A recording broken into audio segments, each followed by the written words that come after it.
Seth Green had a Bored Ape, right? Bored Ape Yacht Club, as you guys know, Yuga Labs, and they're one of the biggest brands to build as fast as they did to $1 billion.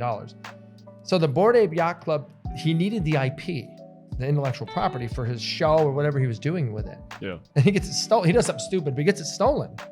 And when it gets stolen, he still needs the IP, but the thief's not going to sell it back to him, obviously. So the thief sells it to someone else. He goes and tracks down, because it's on the blockchain, who he sold it to, and then buys it back for another $250,000, just so he could still have the IP. Oh. Now think about that for a second. I have the ability now with our technology to be able to revoke authenticity. And you know that it was originally you created it, but you're the artist. You go through our platform, and then we say, hey, look, we have authentication for that, but you proved it was stolen. Yep. You got to prove it was stolen. Yeah. We prove you're the artist, right? We go back to the artist and say, hey, look, we want to make it so this is no longer authentic, even though it is still the real thing. Right. We can revoke authenticity. That's cool. Right? Now it can't be sold or anything. And then you as an artist have the right to reduplicate and then add to the blockchain or to the chain the history of the stolen one if it never gets recovered over a period of time. And now you can have it back.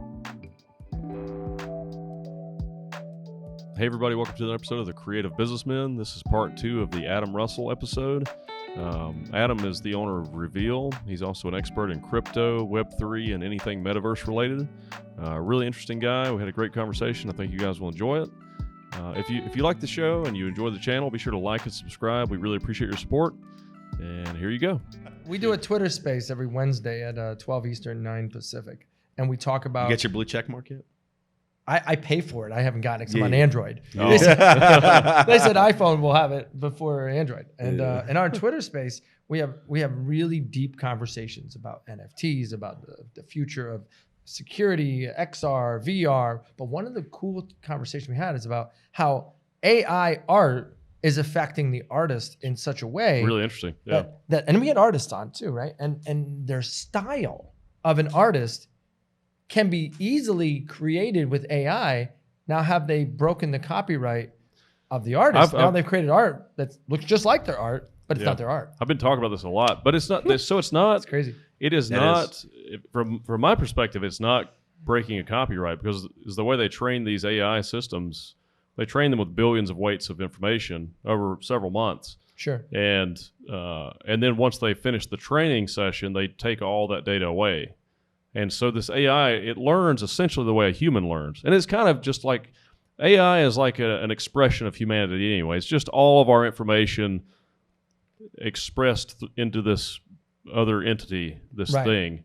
And when it creates art, it's not using any kind of software. It's not using Photoshop or Illustrator. And it is not taking pieces of other people's art and making a compilation of those pieces or a collage. It's actually taking its own information that it's from what it's learned. It's just like humans do. Like if I wanted so then it is considered the artist. Yes. So if I wanted to create, it's taking, so that it's text to art. So it's a prompt. So it's actually the human is giving their ideas to this AI, and the AI is expressing those ideas for that human.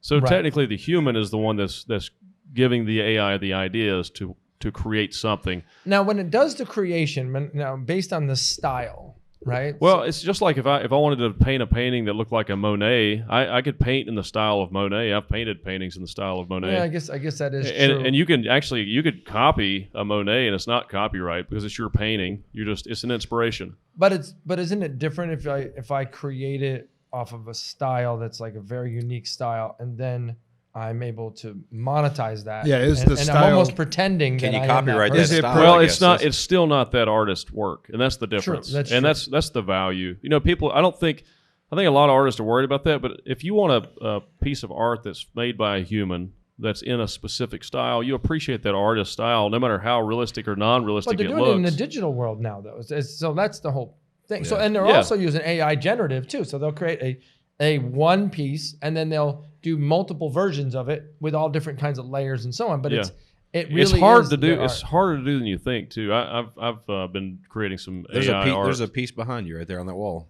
all the way. is it? All, Well, I full 180. hand drew that one though. Yeah, but he turned it into a. It's an NFT. Oh, but the NBA. Yeah, was- but Well, the design behind it, everything. it's not an NFT yet.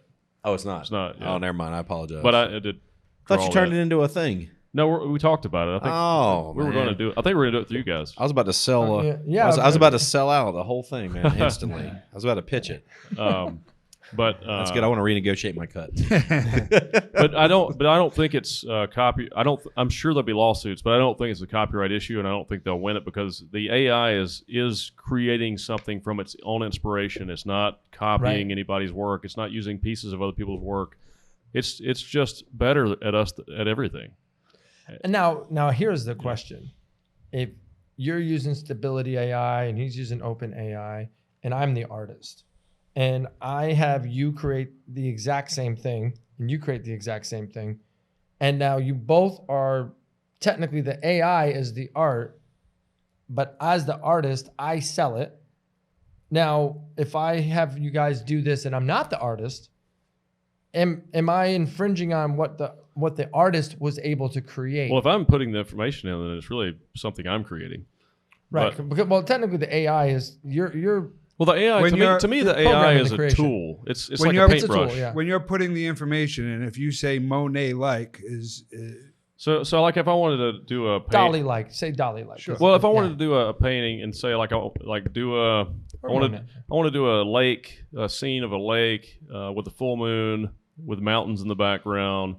I'd say get more creative. A few clouds, and then in the likeness of a Monet, and then you created it, but you're not a known artist. So But that's you why have to- That's why you need Rev3al. I'll tell you why. You have to go back though and make several prompt changes. To make it the way you want. Can I use that to write? So let's say I wanted to do comedy, right? And I said, make me a joke about a fucking toaster and a hamster, but do it in the style of Hedberg. Is that not? Is that style not proprietary or not? Nobody's style is proprietary. Yeah, Okay. that's the thing is Yeah. you can't. You from my understanding, you can't trademark, No. copyright, or patent a style. Okay. But with what you were just going to say, you were saying this is where Rev3al comes in. This is where Rev3al comes in. Mm-hmm. So now you're not a known artist, but you just created something cool, and then you go to sell it. Yeah, and I was going to bring this up earlier. But And yeah. we need to authenticate that it was you. Yep. And we want to confirm that you're the guy who gets the value or the rights of it, because it's going to be everywhere, right? Yeah. Because people can change this stuff so easy. Oh yeah. So yours might be the coolest because you put in the right prompts and you went Yep. over it 20 times. And now we can authenticate that this was yours. Yes. And that's the value of what we have. Because And I see real value in that because not to try to steal the conversation away to can. focus on my wife, but it's a good idea. there are purses that I have bought her that are $5,000 and $7,000 and whatever amount, right? Very expensive purses. We spend a considerable amount of money. Sometimes we get a very rare, like a unicorn piece that you can't get, that doesn't exist. You haven't made them in 10 years, right? And we seek those out, some things that she wants, because she's been collecting for a decade, right? Well, when we get them, the very first thing, we buy these through very reputable sources, but when we get them, the very first thing is we spend a tremendous amount of money making sure they're Authentic. authenticated. Oh yeah. Because it's Right. so easy to fake. It is. And so here recently, a $7,000 purchase was fake. Now we figured out, we did all the things afterwards the same way, and we've done it over and over and over. We dealt with this company many times, never had a fake. Thankfully, we did, and we got a full refund, sent it back out, etc. But we had a $7,000. Oh, so the company didn't even know it was the a fake. company. It was so good, the company didn't even know it was a Wow. fake. Now you have to ask yourself the question: if it's that good, if it's not Does an it NFT, matter? does it really matter? Right? Well, they said at the level that it was, the only way that it would have done is that somebody duplicated it at the manufacturing level. So that Well, okay, so I wanted to say that's where I was about to get at. Oh. yeah. Okay, so I want to go down a little rabbit hole on anti-counterfeiting because it's super important. So let's say we have a Louis Vuitton purse, which is probably the most knocked off thing in the Exactly. or Gucci. but Sure, yeah. Let's just say Definitely. they do runs, and they do what they call an overrun. So the actual Louis yeah. Vuitton, Yep. the Louis Vuitton. Matter of fact, let me go one step further. The Gucci movie that came out Yeah. about House the of Gucci family. Yeah, yeah. They even talked about the fact that they use it after the manufacturing that's left over, and they allow them to go out the back end because they're still making money off of it. Yeah. No, it's true. Interesting. True. So Louis Vuitton, you could get the real Louis Vuitton with the real material, Yep. and it is real, but it's just not authentic because Right. it wasn't authentic. It could be numbered, but fakely numbered. Fakely Yeah, numbered. It looks numbered. Yeah. Right. Yeah. I had a long time ago. I had a Rolex watch. I'll never forget. It was a. Well, if they would just do each one an NFT, all of them, you would never have issues. Well, that's the whole point. Well, that's why I see value in Rev3al. Yeah. What I was getting at is that Yeah. I don't care if it's the same quality, right? If I'm going to spend the $7,000, I want my wife to get the authentic. I want the truth revealed. And I don't mind paying the money, but I want what I want. You can do that with anything: cards, comic books. Absolutely. Well, that's what. all of so it. That's where I see Rev3al. So when this clicked for me, that's why I knew I want to be part of it. So this is the easiest way to explain what Rev3al is. Is if you ever bought a diamond, which obviously you're buying purses, you're buying diamonds. Yeah. Oh yeah. Diamond for your wife. Waste of money. Too well, much you know money. it goes up in I mean, value over time, I guess. But you never sell it. Well, De Beers is never going to sell it at diamonds. I think as long as they continue to slowly roll out the. That's what I'm talking about. Yeah. So when you get a diamond and you want to know it's valuable, you get a GIA certificate on the diamond. Yep. And they laser etch a ID number on the side of the diamond Yeah. that matches a certificate that matches the registry that actually matches a blockchain. They now are on the blockchain. Yeah. And they got the cut, clarity, and color. You know, you have VS1, S1. You know, you have a quality diamond and you have value. Yeah. We are the digital equivalent of a GIA certificate for a diamond, or like you said, the PSA for a playing card, Right, Or yeah. the cards, the collectible cards. Yeah. You know, also what Eric was talking about with the Mitch Hedberg thing, I thought of earlier. You could even turn bits into NFTs. Like if you had a bit Absolutely. that you really like, you could actually attach an NFT to that There are bit. a lot of fat jokes I need to. Yeah. So in actuality, you could take the output from an AI and then convert it into an NFT that then can be protected by Rev3al. Right. And now you have a one of a kind. Yeah. Not only is it owner like in the blockchain one of a kind, but now you have creator one of a kind. Right. Which is important. The other thing I didn't mention earlier is that, okay, so you guys hear about Seth Green, how he got his Bored Ape Yacht Club stolen? Yep. No. Okay. What? Seth Green had a Bored Ape, right? Bored Ape Yacht Club, as you guys know, Yuga Labs, and they're one of the biggest brands to build as fast as they did to $1 billion. So the Bored Ape Yacht Club, he needed the IP, the intellectual property for his show or whatever he was doing with it. Yeah. And he gets it stolen. He does something stupid, but he gets it stolen. And when it gets stolen, he still needs the IP, but the thief's not going to sell it back to him, obviously. So the thief sells it to someone else. He goes and tracks down, because it's on the blockchain, Yeah. who he sold it to, and then buys it back for another $250,000, just so he could still have the IP. Oh. Now think about that for a second. I have the ability now with our technology to be able to revoke authenticity. And you know that it was originally you created it, but you're the artist. You go through our platform, and then we say, hey, look, we have authentication for that, but you proved it was stolen. Yeah. You got to prove it was stolen. Yeah. We prove you're the artist, right? We go back to the artist and say, hey, look, we want to make it so this is no longer authentic, even though it is still the real thing. Right. We can revoke authenticity. That's cool.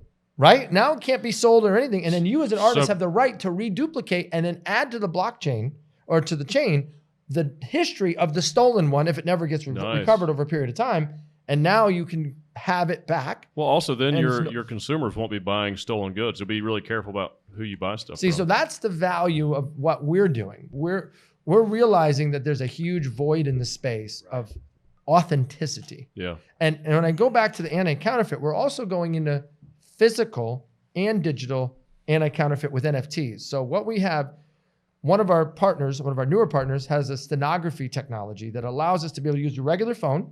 And let's say you do have a Louis Vuitton bag. You can literally scan that Louis Vuitton. You don't have any idea where it is on that bag, by the way.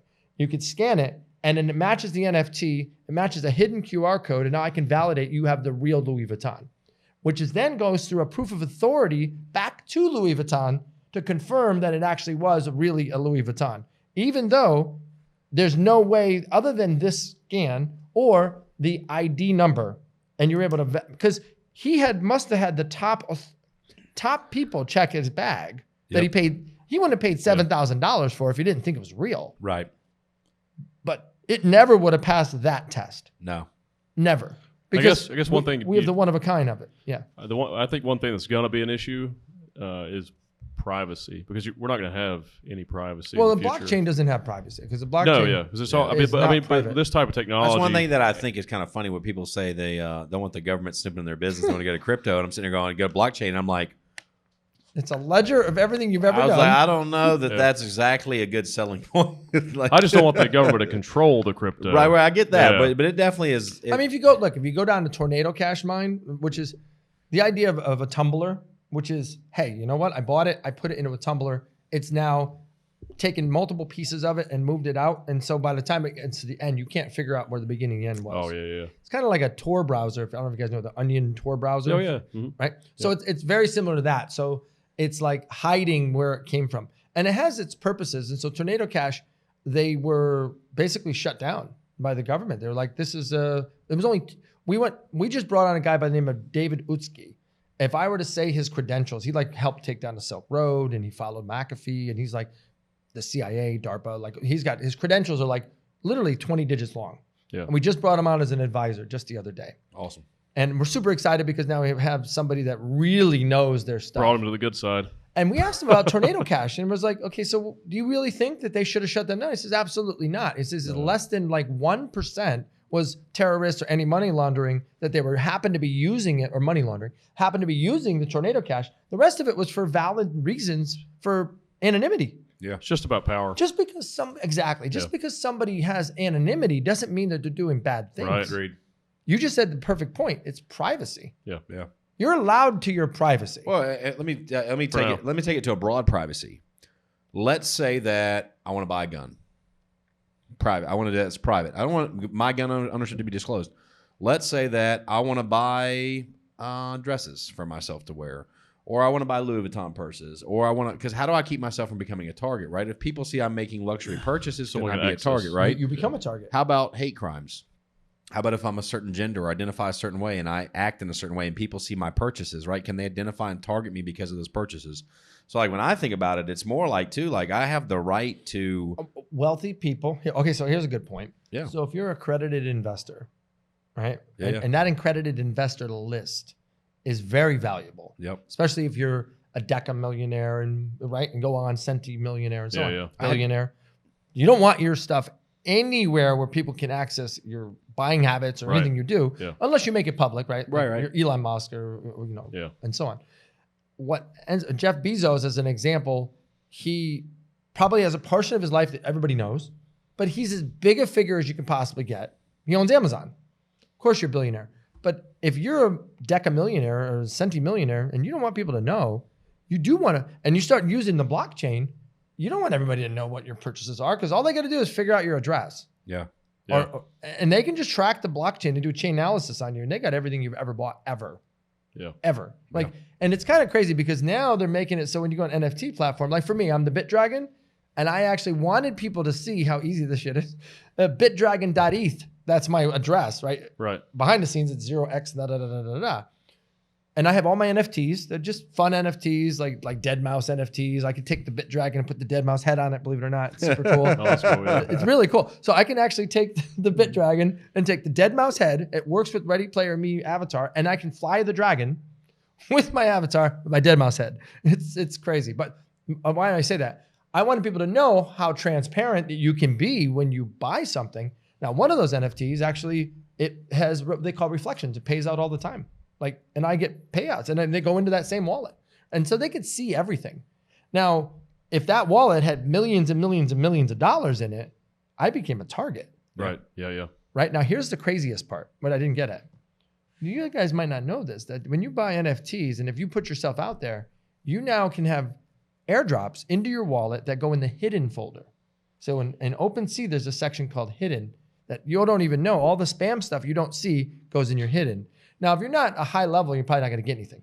But if you are, you get these spams. And they are so sophisticated now, they literally try to buy them back from you on the OpenSea platform, and you get offers that are real. They're real from OpenSea. Hey, we want to buy this for 0.25 ETH.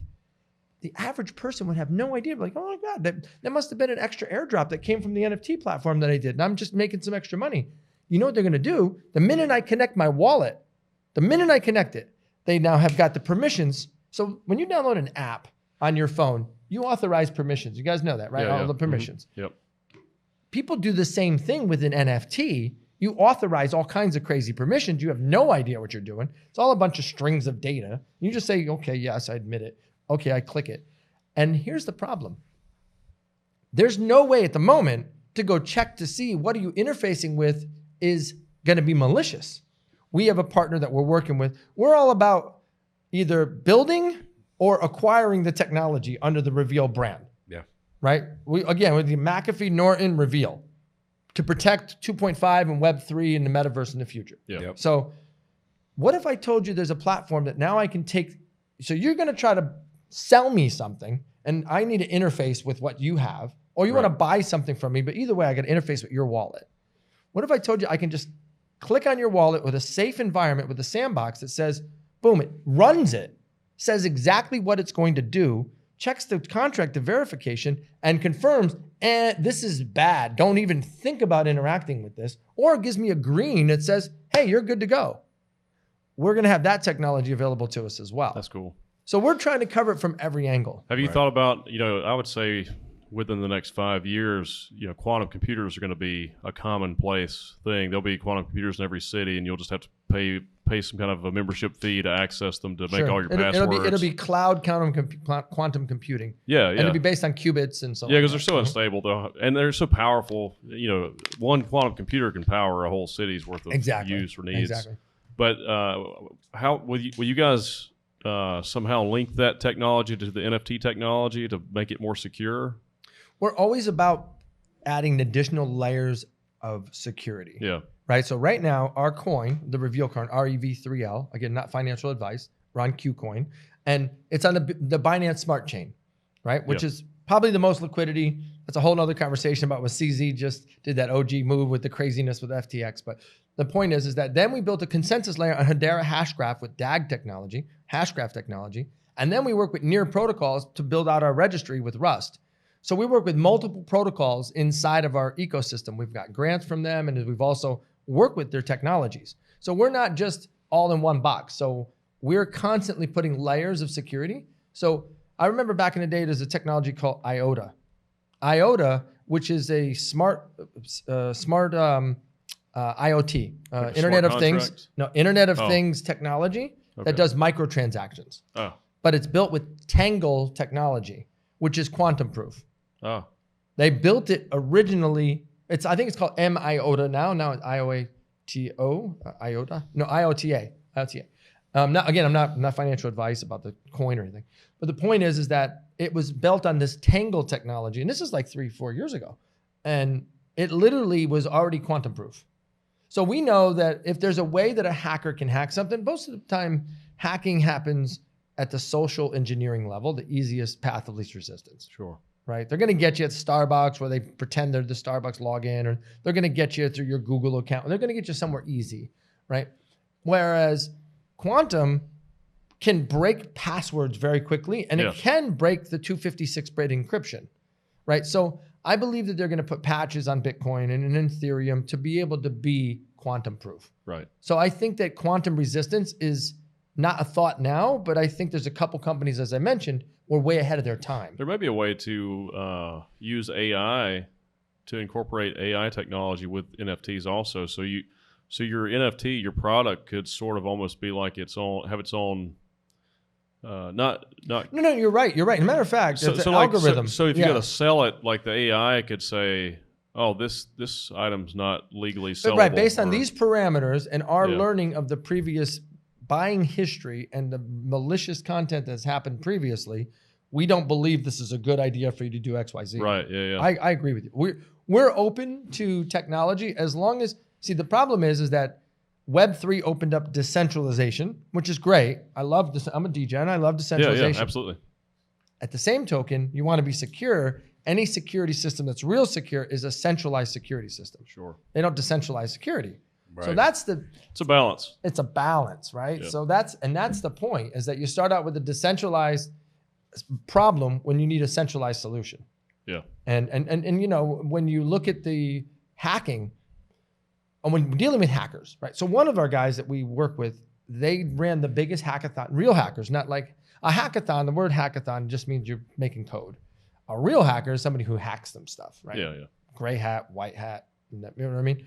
And black hat. The key is he had the biggest hackathon in India with 36,000 hackers. Wow. at his Rolodex, he's got the top 200 hackers in the world. Think about that. Imagine how powerful that'd be to have the top 200 hackers in the world. I'm talking black, gray, and white. So you don't want to get on my bad side. No, I'm just kidding. No, what I'm getting at is this, is that if somebody wants what you have bad enough, they're going to get it. Agreed. Yeah. The average person doesn't give a rat's ass about layer 1, layer 2, layer 0. They don't care about web 1, web 2, web 0. All they want is a buy now Amazon onboarding process that I can simply say, I'm secure. I don't have to worry about nothing. If this is digital media and I'm going to be involved, I'm protected. And this is a simple process. Right. It's all about the user interface. I'll share this with you. The biggest problem in crypto is they overcomplicate the shit out of everything. When I first started in 2016, the only interface I could get on was local Bitcoins and Bittrex. And it was the most complicated thing in the world, because they were all techie people. So what happens in this space is that you start off with crypto, which is tech. Then they think, okay, well, shit, we got to sell this. We got to have a user interface. And then they build a brand. They do it in reverse. Yeah. They've been doing it that way forever. People have been asking me, when does it get widespread adoption? And I'm like, well, listen, I'm an intelligent guy, but this it's still fucking hard. Yeah. It's still complicated as hell. So what we realized at Rev3al, by the way, if you look at Rev3al, there's a reason for the 3, just so you know. We figured we're going to build a brand that people can recognize. Again, all will be revealed. We'll reveal you if you're a fraud or a scam. We're going to reveal you if you're real. Yeah. Our goal was to build the brand that people recognize and feel good about, then build a user interface that's super simple. A avatar creator that has security built into it that's super easy to use. An NFT marketplace that is super easy to use, has multiple ways. You can use a credit card, you can do buy now, and as well as an augmented reality where you can just have it right in here and you can on your phone, you could literally see the augmented reality marketplace. We wanted to be able to have super easy interfaces and then also interface with the existing license out, the API to existing platforms, right? So when we created the Rev3al brand, we realized watch Boomerang ADD. The 3 stands for create, verify, and reveal, but it also, back in the day when you do a password, you would actually turn your E into a 3.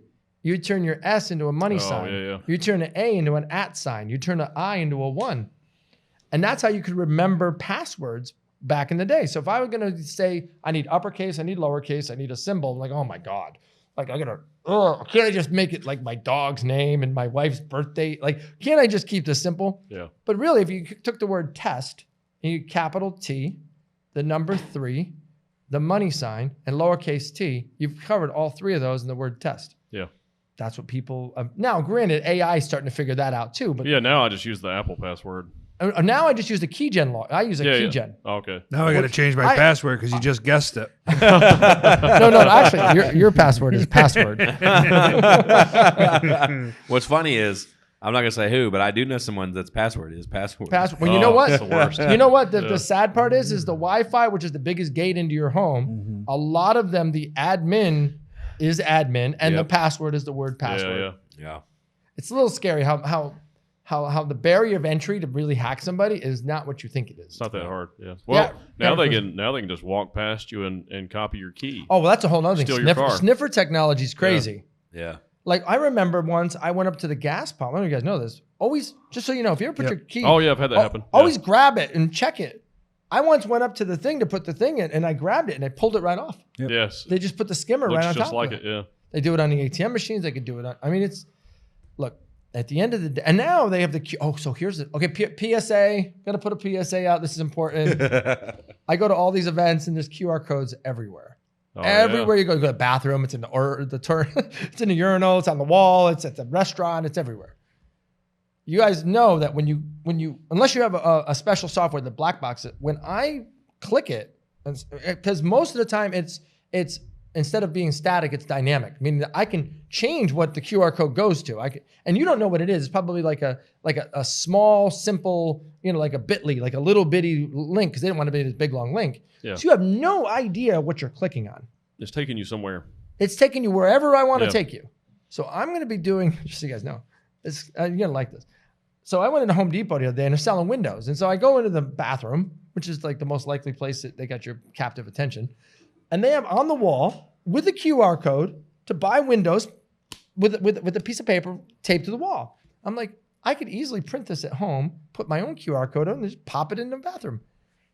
Anywhere you go, they can easily just replace. They have clear ones now too, where they can like have the background and then just clear right over it. You would never know that they've changed that QR code. Even if you think it's a great art and it's, unless it's like, you know, on a screen or it's like really somebody that you know, like, and trust. Right. Yeah.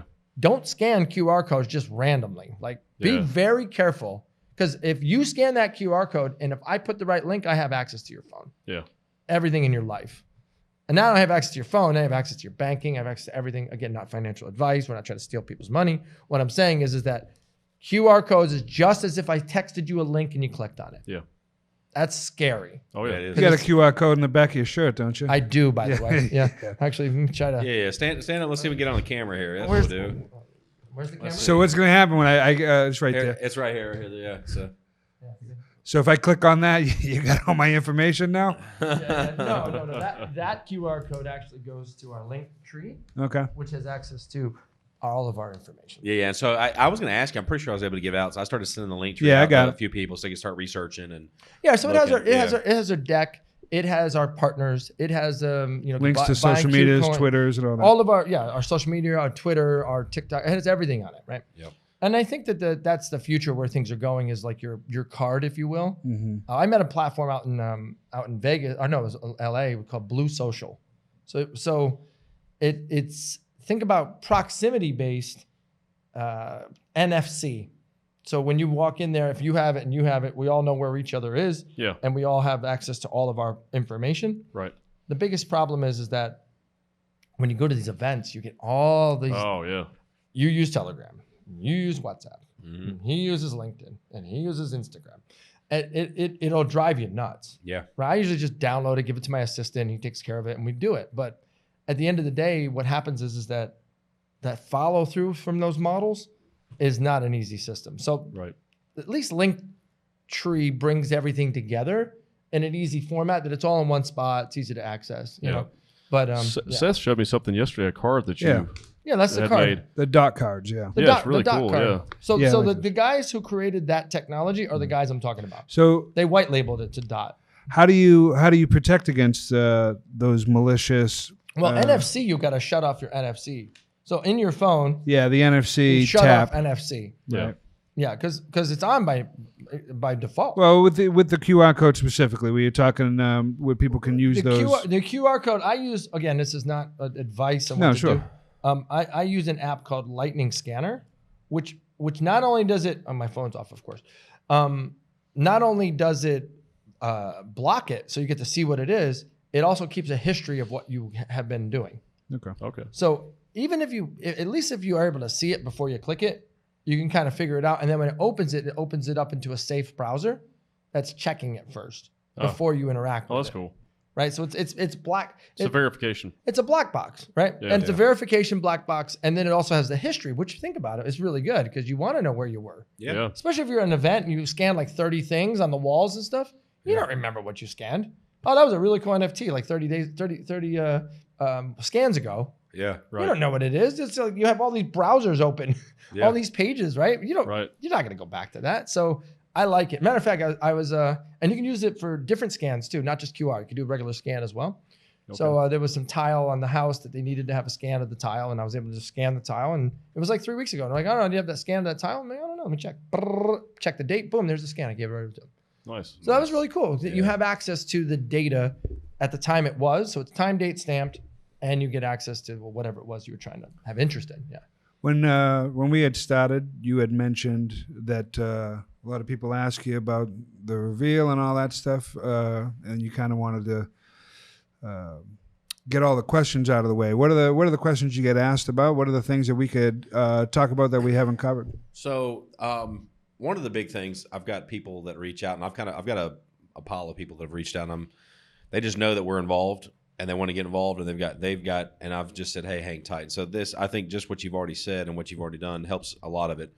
One thing, and I know you got to be real careful because you can't really give financial advice to people, right? So Correct. Let me think of a way to word it. So, economy, what we're going through, everything else. The bear market, bull market, all that, where it is. So all that stuff is. I'll make it really generic. Yeah, dude. Just be very generic. I'm going to be very generic about it. Not giving advice to anybody because all these people are accredited investors, by the way, people I'm talking about. Right. No, and that's important, of course, Yeah. if they're accredited or outside the U.S., whatever the case may be. Yeah. So first thing to tell you a little bit about Rev3al, we're based out of Nevis, St. Kitts. Just so you guys know, we're an international company. We have an amazing team. We got a team all around the world. We've got people incredible backgrounds. And for instance, our gaming developers, they worked on Call of Duty, World of Warcraft, Fortnite. They were on Disney, Netflix, HBO, like a whole bunch of big shows. Our CFO worked on Halo. They worked on Lord of the Rings. They worked on Hobbit. I mean, they've got a very impressive pedigree. Our CPO, he worked with Simple Mobile. He took them from 1,000 users to over 2 million users, right? So we got good people that understand background. And my background in the crypto space and the security and just it's kind of a mixed background understanding of this. But what we realize is that when you're trying to solve a problem and you're going to launch a company in a bear market, you better have a kick-ass company if you're going to launch in a bear market. That's number one. Because anybody can launch a shit-ass coin in a bull market, make a ton of money, and the only place that it has to go from there is down because it's going to a bear market. By the way, the majority of the coins that people bought in the bear market are down anywhere from 10 to 1x, multiple times down. Yes. Everything's in the bull market, yeah. And from a bull market to the bear market. Yeah. And we've been through multiple cycles of bulls and bears, right? And again, not financial advice. I'll say that over and over again. Anybody that is smart enough to take advantage of the timing of a bear market is always going to be on the upside when it goes into a bull market, provided that you back the right horse. Because you got to have a company that either their technology is relevant. Mm-hmm. So ask yourself the question, does it solve a problem? Is it something that can get mass adoption or at least a big enough total addressable market that can make a good amount of money? Right. And is it something that you resonate with, that you have passion, that you like, right? Because let's face it, I could have invested in Filecoin because I think it's cool, but it wasn't really my thing. Files, it was kind of boring, right? Right. Could invest in a video coin and that just wasn't my thing. But the thing is that when Rev3al came out, we tried to think about the connotation you have for security, just for 1 second. You have retail security, because my background is cybersecurity, so I know like all kinds of security. You guys don't know. And when you think about it, you think of the fact that it's scanning in the background, and it's so annoying because your computer's slowing down. You're like, oh, it's got to be the virus scan. Yeah. It's got to be a scan of some type, or it's got to renew this thing again. It just pops up and keeps popping up and driving you nuts. It's, all right, I'll renew it. I have the credit card. You just didn't bring. I'll do it. And so you have a negative connotation because it's something I'd rather have it, not need it, not have it. It's like insurance, right? You don't want it. You do not really want to have it, but you have to have it. Yep. It's forced on you. We want to make security something that's just immersive. I feel good about the fact that you guys are revealing the fraud. Yeah. I feel good about the fact that you guys are protecting me. I feel good about the fact that it's a brand that I can trust. That someone's taken some kind of step. Because I asked myself this question, and so did my the CEO, Mo Kumarsi, who's based out of Vancouver. Amazing background, incredible. And together, we've been in the blockchain space since 2016. And we got in ICOs, IEOs, IDOs, DeFi, Metaverse, you name it, NFTs, everything. And we easily got scammed, got rug pulled, got copied and sucked off of DMs. They've gone as far as to recopy 100,000 person DMs, total admins, just to pretend they're the same thing. Wow. And I'm thinking to myself, I have this history of cybersecurity. I've been in this space for this long. I'm a technologist, 4 hours a day minimum. You can ask the people that we work with, Coach K and so on. I have realized that if I, as a degen, we will call it, can get scammed, can you imagine the masses? No. They got no chance. Yeah. They don't know. They don't know what they don't know, right? Because they've never experienced this before. And now we're going into this new chapter of this digital world, which everybody's hearing about NFTs because it's on Saturday Night Live, and then they're seeing Bored Ape Yacht Club blowing up, and they think, oh my God, I got to get involved. And all of a sudden, oh wait, it all crashed. oh, maybe I shouldn't get involved. It's like when Bitcoin, right? It was like, oh my God, Bitcoin's going through the roof. It's the beginning of the internet, right? It is the AOL, Prodigy. Yeah. It's the early stages of the internet. And so Wayne Gretzky says, I want to skate where the puck is going, not where the puck is been. That's what Rev3al wants to do. We're here for the long term. We're building a solid company. Granted, we have a token, and the token builds into our ecosystem as we have a depreciating value. So every time once our tech comes out in about a month, we have our MVP rolling out, our NFT marketplace. So we have a lot of things coming out. Our avatar creator. When you create an NFT, you have to have a token to create the NFT anyway, right? An NFT is a non-fungible token, which is a one-of-a-kind token. Yep. And Rev3al is a actual token, which is like fungible token. Rev3al is actually on an exchange. It's on KuCoin. But when you create an NFT, like when I've created one from a digital piece of artwork, and I had to use the website's token to create the NFT. It's like not necessarily. How does that work? Not necessarily. Like some of the platforms, like LooksRare has a Looks token. Yeah. But you don't necessarily have to do that. Okay. There's multiple different platforms out there. You got OpenSea, you got Magic Garden. There's a new one called Blur. There's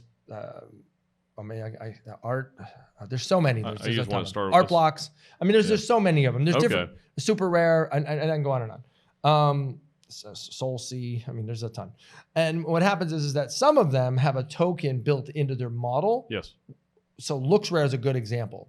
And you either get a discount or a value reward for using their token. Yeah. But Mintable, I think, is another one. But you don't. Rarible. Rarible's one I used. Yeah. Rarible. Yeah, that's what which is the Rari. They have their own token. Yeah, it was Rari. Yeah. See that? So, but you don't have to use those. Okay. Right. So what we realize is that I think the future is going to move into more of a immersive experience for the marketplace. Right. I think it's going to be more of a virtual experience. I think the augmented reality aspect of it is going to become a big play. I think it's very fragmented right now. And I think the royalty is a whole nother conversation that the artists are freaking out about. By the way, a lot of the platforms have now taken the idea you can't have royalties on it any longer. OpenSea was up against it for the last couple of weeks. They finally came back and said, yes, we're going to allow you to have royalties. Okay, good. But there's many platforms now that are not supporting the royalties. Why is that? Artists. Either because when they come into their platform, they have to deal with a different smart contract and it's very difficult to understand how to work those royalties, or two, they don't want to necessarily fall into a security bucket maybe in the future. So there's some different reasons. I don't know the exact reason. Are you guys doing the royalties? We are going to offer royalties to our artists. We're going to do accountability, right? So we're going to check what they are. We're going to make sure before they bring their artwork on, we're going to have them be able to have a safe space to launch from and get royalties. That's good. And then once they launch, they can put it wherever they want because our tech will follow it wherever it is. Yeah. Doesn't matter where it goes. And they can always come back to us, authenticate it until we build the API that can plug into whatever NFT marketplace secondary they go into. Our goal is to build sandboxes that we can play in and really battle test some stuff. So we build our own NFT marketplace. We build our own avatar creator. We actually have relationships with 7 metaverses that we either own space in, or we have the relationship where we can build our corporate headquarters across multiple metaverses with portals so we can check interoperability security across multiple metaverses. All these things because we want to have the ability to control it from a centralized perspective, from a security perspective. Right. And that's where we're coming from. We're coming to the point of we want to have a way that we can have a trusted space and a trusted process with a user experience that people feel comfortable with. Because as I go back to the fact that you build a brand, then you build a user experience, and then you back it in with the tech. Right. And then if we find tech that's better than our tech in regards to what we want a layer of security, we're going to do our best to acquire it. Yeah. One of the reasons when we do raise any capital is because not only are we building out the brand, but we're also acquiring quality technology that falls underneath a brand that people are going to recognize. Yeah. We also partnered with a recent, we were at NearCon, right? Near, and those of you that don't know Near protocol, Near is like Ethereum or like Solana. It is a blockchain. And Near protocol, they actually have a platform which we just partnered with called Few and Far. And Few and Far plans to make an NFT marketplace that's just like buy now on Amazon. Super simple. You could use a credit card, you can press a button, and we're partnered with them, right? Nice. And so there's There's different major artists as well, which we can't really say, that also are going to be using our technology to get started. Because let's face it, if you're an artist, you want to launch somewhere where you're safe. Because I'll tell you guys a quick funny story. I don't know if it's funny. It's more like, to me, it's no longer funny. I thought I'm the man, right, in regards to NFTs, because I've been in the space, so this NFT stuff's going to be a breeze. And I would see these great projects. There was one called Hape Beast, Hape Beast. And it was this incredible Disney artists that were just incredible. Like the artwork is amazing. Even if you look it up now, you'll see it's amazing. And I was like, okay, well, this is so cool. So I got in their Discord, and if you want to be whitelisted, you got to get in their Discord. And I spent the time to do what I needed to do. And I'm like, okay, I got VIP. I am good, right? So I go in, I'm VIP. It was maybe a couple weeks before the launch. So I'm like, all right, well, they're going to give me my early access. So I go to their website. It was the exact website. It was hapebeast.com or whatever it was. And it was the real deal. So I connected. I got access to my NFT early. I figured it was going to be locked silhouette or whatever. And I spent I don't remember, I think it was like $4,000. And I pressed the button. And you ever get that feeling that you just probably shouldn't have done what you just did? Because you feel like you want to have control, right? Yeah. You hit that button. Well, come to find out that it wasn't actually going to launch because there was so much fraud. Under Hape Beast, it became Hape Prime. They had so much fraud that they had to change the name of the drop to Hape Prime. Wow. The site I was on was a spoof site. I got sucked off from a fake admin, and I was only one of 10 different sites that people were getting sucked off on. Excuse me. That they were literally right. Yeah. No pun intended. funneled to. They were funneled and brought to in weird ways. Not in a good way. Not in a good way. And yeah, dude. I mean, I lost money. Yeah. And so firsthand, and I've also been rug pulled. There was one called the Crazy Lemur Cub. They had this super cool artist that did the Gambling Apes. That they had a top Pixar artist, and they had a great launch. Gambling Apes is still there. It's still a good platform. And so they took the same artist and they did this Crazy Lemur Club. I'm like, I even showed Coach K. I'm like, this is Crazy Lemur. It's super cool. You got to get some. Had some friends get some. Everybody got some Crazy Lemur. And sure enough, 3 weeks in, I got my artwork. Everything was good. The developers, the guys from Pixar, they're like, we didn't do what's just about to happen. These guys are planning on rugging you. We did our artwork. You have your artwork, but we're out. I kid you not. Wow. And it was a rug pull. I lost again $5,000-6,000. My buddy lost some money, thousands of dollars. Yeah. So firsthand, I have had all these things happen, and I still think to myself, I'm like, well, how could have I avoided this? AI. How could I avoided this? And here I am developing this software, and I'm still getting screwed. I'm like, so I can't develop it fast enough, right? People are so good. Anytime there's something that can be unraveled. Anytime you can ravel something, there's a lot of money involved. Oh my God. There's billions of dollars in NFTs now. Yeah. Billions. And so we're super excited about the future with Rev3al. Rev3al.io. That's our website. We're about to do a huge new brand identity rebrand. We're going to keep the logo, but we're doing we want to be edgy, sexy, cool in regards to what we're doing and Fortune 100 feel. That'll be out within the next couple of weeks. We're going to be rolling out our NFT marketplace. We're going to be rolling out our avatar creator, and we're going to be rolling out our MVP, or our minimum viable product for the authentication and protection.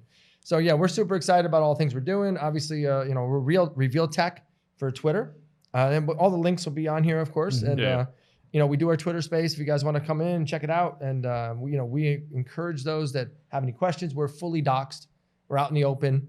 Okay. We're not going anywhere. We're not hiding behind an avatar. Although I do have an avatar. I'm not hiding behind the avatar.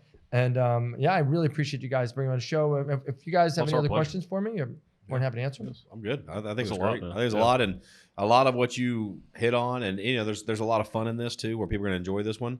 But there's a lot of what you hit on are the questions I was getting that I wasn't able to articulate it, because it doesn't matter. I could hear you say it, 5 more times or 10 more times or 50 more times. I'm still not going to articulate it the way that you're saying it, because you've lived it, right? It's your words. So I think this is very valuable for people. So I don't have anything else. No, and there's hours of more information I'm sure we could discuss, but that's good. Oh, I could go Good for on this and on episode. and on, but I really enjoyed you guys. This will be step one. Yeah, This step is one. just the beginning, and I'm super excited about the future of crypto. I always say it's the metaverse and beyond, Hey. because that's where we're going. Oh, yeah. I appreciate you guys. Exciting. Your time's the most valuable thing you have. If you're listening back to this, thank you so much. Yeah, thanks for coming on. Oh, pleasure. it's my pleasure, guys. We Thank enjoyed you. it. Hope you guys enjoyed the episode. If you did, be sure to like and subscribe. See you next week.